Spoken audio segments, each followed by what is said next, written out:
Tonight, He had been on 2 ships that had blown up. He had saved many of his comrades and commanders. recognition long overdue for a Washington man who saved dozens of lives in an historic Navy disaster. It will be transformational for the African American community here.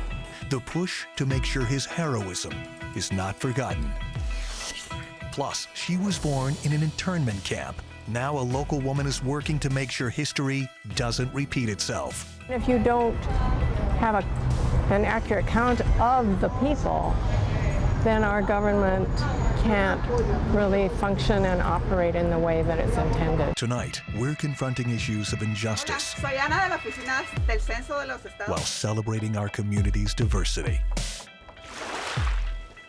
As KIRO 7 presents, Western Washington Gets Real. Hello, I'm Monique Mingwabin, and we begin today with Chief Gunner's Mate John Henry Turpin. His service in the Navy began in the last years of the 19th century at a time of extreme racism. Yet he risked his life to save others in one of the Navy's worst peacetime disasters. As KIRO 7's Deborah Horn tells us, he fought for a country that never fully recognized him until now. By any measure, John Henry Turpin cut an extraordinary figure, a Jamaican by birth, but born, it seems, to be a United States Navy man. I think 1998, I believe it was. Kitsap County historian Karen Vargas began the work to honor Turpin's groundbreaking career nearly a century after he first joined the Navy at just 20 years old. He had been on 2 ships that had blown up. He had saved many of his comrades and commanders. Indeed, in 1905, Turpin was on board the USS Bennington about to sail out of San Diego when the ship's boiler exploded. More than half of the 102-person crew died. Incredibly, Turpin saved 15 sailors, including 3 officers, swimming each to shore one at a time. His service was phenomenal. He did so many different exploits while he was in the military. This at a time of extreme racism. Him having been in the Navy during a time when there was still segregation. Turpin's service especially meaningful for Navy veteran Tracy Flood, now a lawyer and president of the Bremerton branch of the NAACP. He paved the way. He was one who originally set that legacy as a trailblazer in front of us. This is not the first time this community has sought to honor Chief Gunner's Mate Turpin. When he died back in 1962, his remains were cremated and turned over to the U.S. Navy for burial at sea. But they wanted something more tangible, a memorial right here to honor this extraordinary sailor. So they got together, pooled their money, and created this headstone and placed it beside the one to his first late wife. But that was still not enough for Karen Vargas. He deserved his Medal of Honor. So she shared Turpin's story with U.S. Congressman Derek Kilmer. What about this story made you so interested in taking it on? Well, I think one of the things that that appealed to me about taking on this project was the fact that there were a whole lot of people who hadn't heard of John Henry Turpin, and when they did, said, wow, that's amazing. But too much time had passed. The eyewitnesses, even Turpin himself, long dead, says Kilmer. His achievements nearly impossible to document for the Congressional Medal of Honor.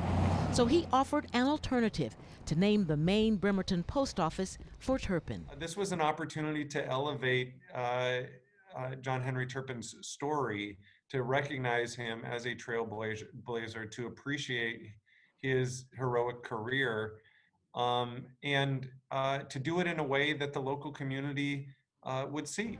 In September, the House of Representatives unanimously passed the bill to name the post office for Turpin.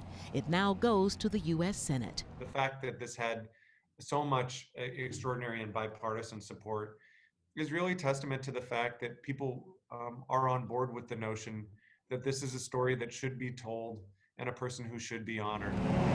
An honor in the heart of Turpin's adopted hometown. What does that mean to you after all these years of working toward this?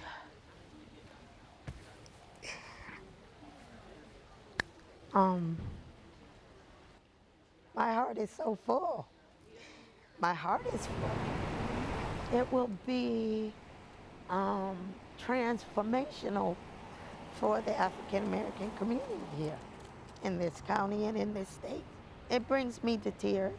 Long overdue, but now coming due at last.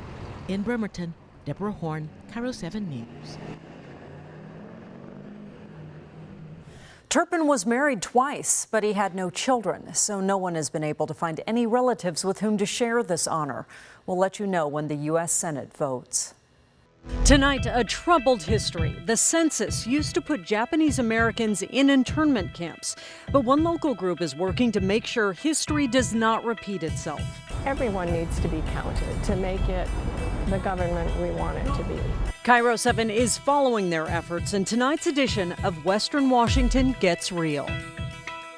The U.S. Supreme Court blocked the Trump administration's attempt to put a citizenship question on the 2020 census.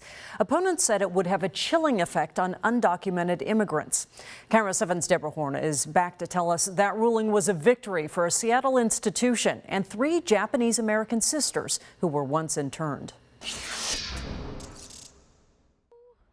Are you surprised that you ended up in the position that you were in? Retired corporate attorney Sharon Sakamoto could be forgiven if she wanted nothing to do with the U.S. Census. You didn't grow up in an internment camp, but you were born in a camp. Right.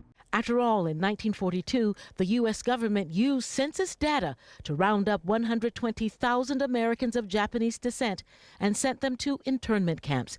Sakamoto's parents and 4 siblings, all born here, were put on a train bound for Minidoka, Idaho. She was born there the very next year. I know for my parents, the memories were agonizing and devastating in many ways, and they really kept that from us. They wanted instead, she says, for their children not to feel the stigma of what she now calls their incarceration. Even though I think, well, in my heart, I was always aware of it and became more and more aware of it as I grew older. Hola, soy Ana de la oficina del censo de los... Still, it meant when the Trump administration said it would add a citizenship question to the 2020 census, she recoiled. If you don't have an accurate count of the people, then our government can't really function and operate in the way that it's intended. Sure, so there's a tension there. The executive director of the Korematsu Center at the Seattle University Law School says they joined the legal challenge to the citizenship question, acutely aware of history, enlisted Sharon Sakamoto and her sisters to join too. There's still, as you say, the tension. There is. And that you collectively resisted it because you saw a larger goal, a bigger aim? Sure, and the bigger goal is that everybody counts. Professor Chang says they feared undocumented immigrants would be betrayed this time. We were wanting to tell the story of the past abuses to stop this abuse. The Supreme Court struck down the citizenship question. We want to let the public know that the census is safe, and part of that means that your information is now protected by law and has been for decades. Spokesman Donald Ben says census officials began addressing its troubled history early on, and in this state at least, that appears to have paid off. As of right now, 99.9% of the state has been counted. Neither Professor Chang nor Sharon Sakamoto is willing to take credit for the number of Washingtonians who filled out their census forms. But the fact that so many people in this state overcame their fears, their concerns, their worries about how that data would be used to fill out the form anyway, well, that is awfully sweet. At 99.9%. Yes, isn't that wonderful? It means that nearly everyone here will count indeed. Reporting in Seattle, Deborah Horn, KIRO 7 News.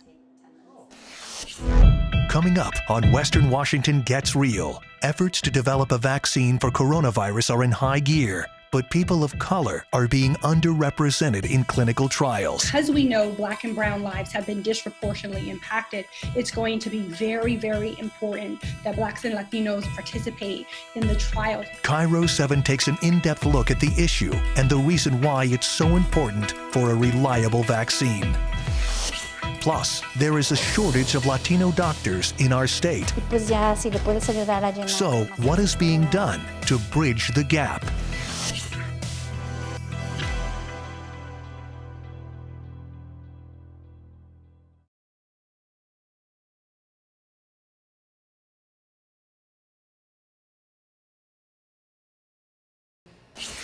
KIRO 7 gets real and is committed to having the tough conversations about racism and how it impacts communities of color. Today, we're looking at challenges in developing a COVID-19 vaccine. Despite multiple trials worldwide, people of color are underrepresented. KIRO 7's Dee Sun explores why and what's being done to fix it. A little discomfort, but not too much. Most people who come to Seattle's Rainier Beach free COVID test site have no symptoms. Oh, just for peace of mind, just Yes, to come and get tested. I'd rather be safe than sorry. In as little as a few months to sometime next year, there will be a vaccine for COVID-19. If there is a vaccine, oh, thank God, that some just saved the human race. But first, each potential vaccine must complete phase 3 of clinical trials. Here in Seattle, Kaiser Permanente was the first to administer a vaccine created by Moderna. Across the country, Dr. Chris Parnell with University Hospital in Newark, New Jersey, is also participating in the Moderna trial. It was my way of being a part of the solution. I received my first injection the end of August. But one major problem, people of color are more reluctant to participate in clinical trials. Historically, Black Americans join clinical research at about 5%. And that's just not adequate for the percentage of the population that we represent. Dr. Anna Wald has run clinical trials here at UW-Medicine for 30 years. Historically, people who participate are mostly young, white, and pretty well educated. She says a lack of diversity in trials poses a potential for severe consequences. For example, if only white people participate in a clinical trial, scientists can only ensure the vaccine works well for white people. But COVID-19 has taken the worst toll on communities of color.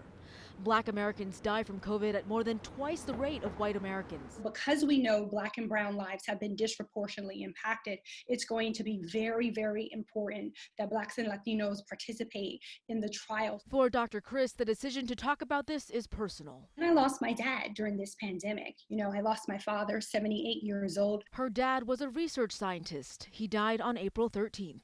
It was a surreal experience. I wasn't able to be physically with him. Her sister, a breast cancer survivor, also got sick with COVID in April. She is still dealing with symptoms. She's fighting, she's a survivor. So this pandemic has disproportionately impacted my family. So when we say that it's devastated Black and brown lives, I use my family's example to just show what we mean by that.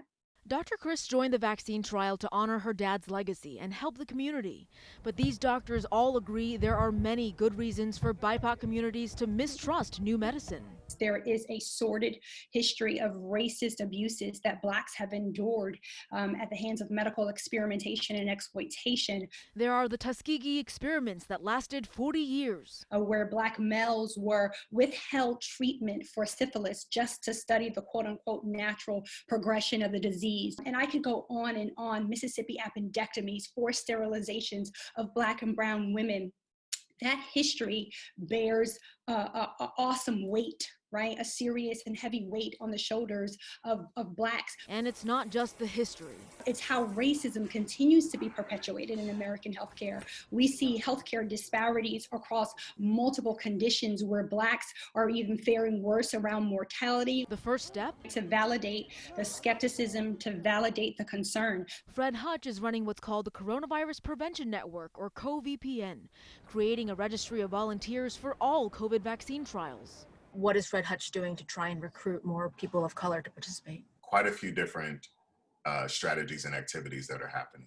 The extensive work involves bringing Black and brown people into the decision-making process, outreach and engagement at clinics that primarily serve people of color, and just having conversations to build trust. We can no longer ignore that as a nation. We can no longer ignore that as a field. And I believe we're at a tipping point. UW-Medicine tells me they plan to start recruiting volunteers for another COVID vaccine trial soon. This one is by AstraZeneca. UW says they plan to recruit 50% people of color for this trial. In Seattle, Dee Sun, KIRO 7 News. The state's Latino population has grown to just over 13%, but Latinos make up only 3.4% of the state's doctors. Well, local experts say that disparity is showing up in the poor health outcomes for an entire community. KIRO 7's Deborah Horn puts the shortage of Latinx physicians under a microscope. Quisiera que le dieras esta información a mi paciente, el que va a venir ahorita. This is a rare sight. Y pues ya, si le puedes ayudar a llenar lo más que se pueda. A Latina born in Veracruz, Mexico, devoting her medical career to caring for the state's Latinx population. And Dr. Lorena Alarcon Casas Wright knows all too well how unusual she is. There are not enough Latinx Spanish-speaking providers in the state of Washington. And we do have a big population of Latinx patients.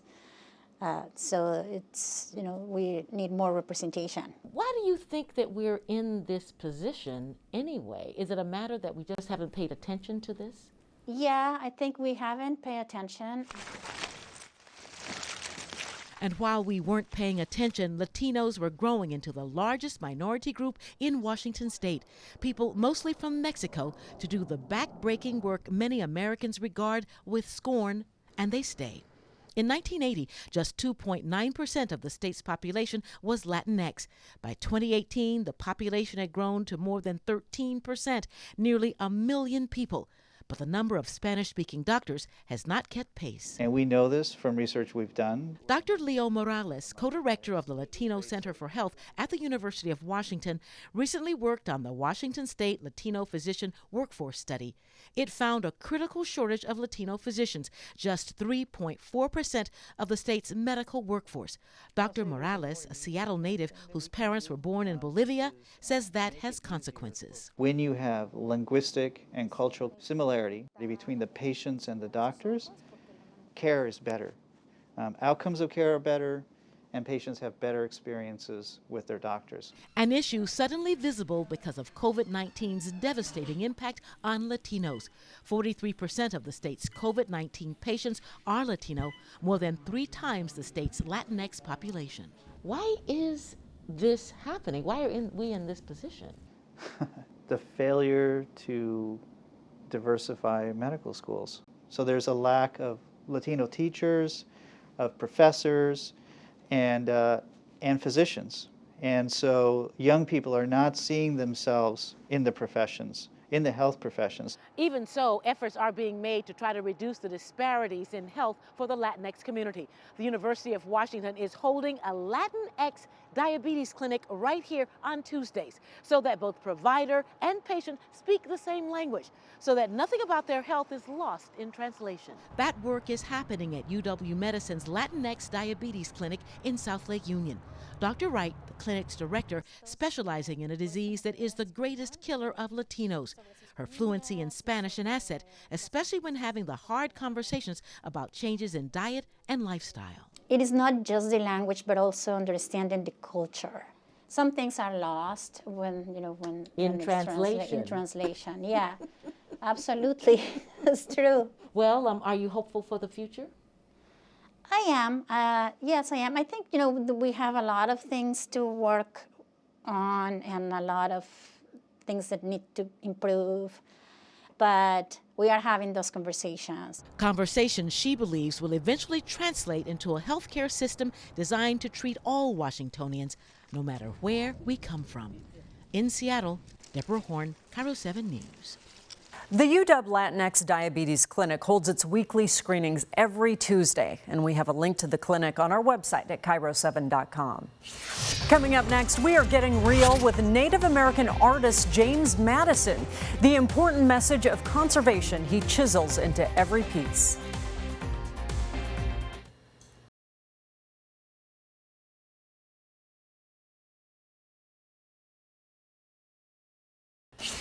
We end tonight hearing from Native American artist James Madison, who uses his work to send a message about the environment. He first picked up a chisel and began creating traditional cedar carvings when he was just 8 years old. Then he expanded his craft to work with metal, bronze, and even glass blowing. But every piece of work reflects his culture and his values.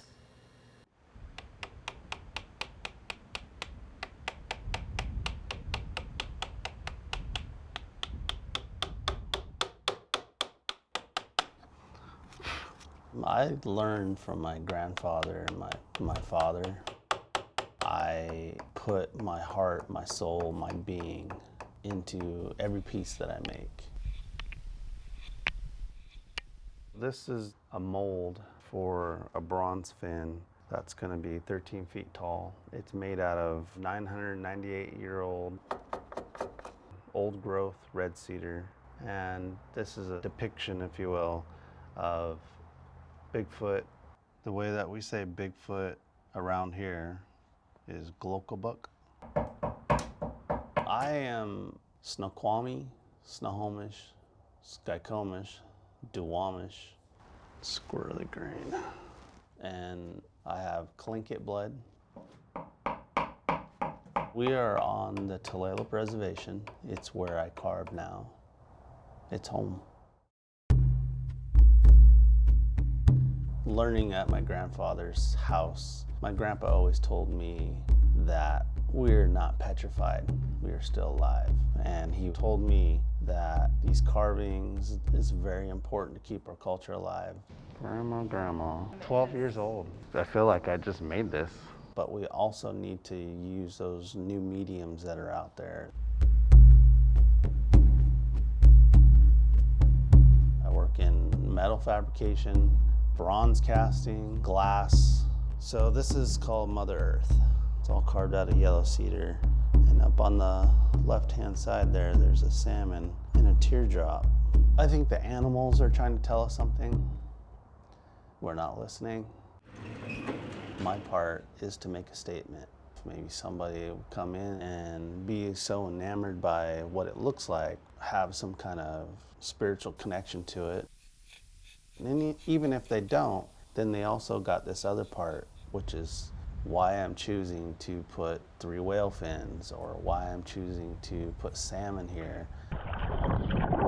We need to protect the salmon, we need to protect the orca whales, and if anything, they're teaching us something. They're teaching us life lessons. If we don't protect them and they go away, what's next? And eventually it's going to be us. And I believe the pandemic is part of that. As a human race, we need to get back to reality and get our feet to Mother Earth. Time is all you got, and you better appreciate it.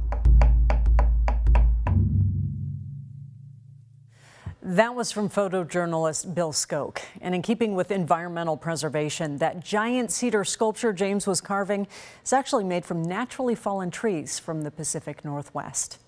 Western Washington Gets Real is KIRO 7's commitment to having difficult conversations about systemic racism. Beyond just highlighting where or how racism exists, this is a chance to learn from each other, to celebrate our differences, and create a greater understanding. And we want to hear from you. So send us your story ideas to getsreal@KIRO7.com. And thank you for joining me as we continue to push this conversation forward. I'm Monique Minglavin. We'll see you the next time news breaks. Have a great day. KIRO 7 News is live, local, in-depth, 24/7. Log on to KIRO7.com and download the KIRO 7 News and Weather apps.